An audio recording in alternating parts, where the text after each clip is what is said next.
হত্যা মামলায় সাবেক সংস্কৃতি মন্ত্রী আসাদুজ্জামান নূর এবং সাবেক বিমান ও পর্যটন প্রতিমন্ত্রী মাহবুব আলীর জামিন আবেদন নাকচ করে কারাগারে পাঠানোর আদেশ দিয়েছে আদালত।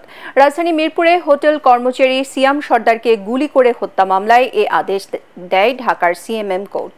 মামলার তদন্ত শেষ না হওয়া পর্যন্ত তাদেরকে কারাগারে আটক রাখার আবেদন করা হয়। বিস্তারিত আপেল মাহমুদের রিপোর্টে।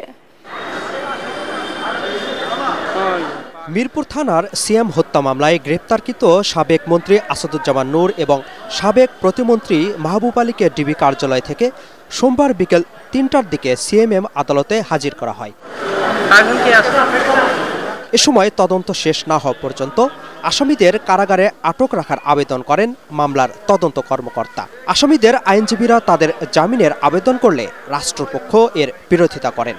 উভয় পক্ষের শুনানি শেষে আদালত তাদের জামিনের আবেদন নামঞ্জুর করে কারাগারে পাঠানোর আদেশ দেন। প্রাথমিক তদন্তে এই হত্যার সঙ্গে এবং অপরাধমূলক ষড়যন্ত্রের সঙ্গে এই আসাদুজ্জামান নূরের সহযোগিতা এবং সংশ্লিষ্টতা পাওয়ার কারণে তাকে প্রাথমিক জিজ্ঞাসাবাদ করে বিজ্ঞ আদালতে উপস্থাপন করা হয় এবং প্রতিমন্ত্রী মাহবুব আলী তাকে এই হত্যা মামলার সঙ্গে আজকে তদন্তকারী কর্মকর্তা আদালতে উপস্থাপিত করে। আমরা চাই ন্যায় বিচার হোক, কোনো অবিচার না হোক, কিন্তু কোনো একটা ভালো মানুষ তারা যাতে আইনের অপব্যবহারের শিকার না হয়। আমরাও চাই যে এই মামলাগুলোর সঠিক বিচার হোক এবং অপরাধীর শাস্তি পাক। কিন্তু এইভাবে যদি মব জাস্টিস হয় তাহলে আইন ও ন্যায় বিচার বিঘ্ন ঘটবে। আমরা বিজ্ঞ আদালতকে এটাই সাবমিট করেছি এবং পরবর্তীতে নামঞ্জুর হয়।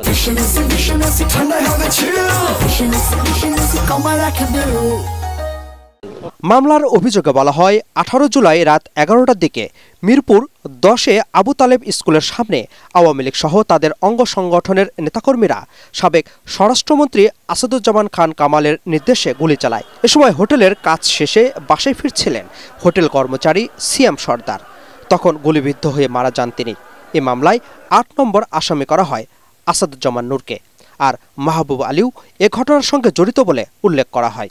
রাজধানীর বেইলি রোডের বাসা থেকে রোববার রাতে গ্রেপ্তার করা হয় আওয়ামী লীগ থেকে 5 বার সংসদ সদস্য নির্বাচিত আসাদুজ্জামান নূরকে। আর সেগুনবাগিচা থেকে সাবেক বিমান প্রতিমন্ত্রী মাহবুব আলীকে গ্রেপ্তার করে গোয়েন্দা police. Apple Mahmud, ATN Bangla, Dhaka.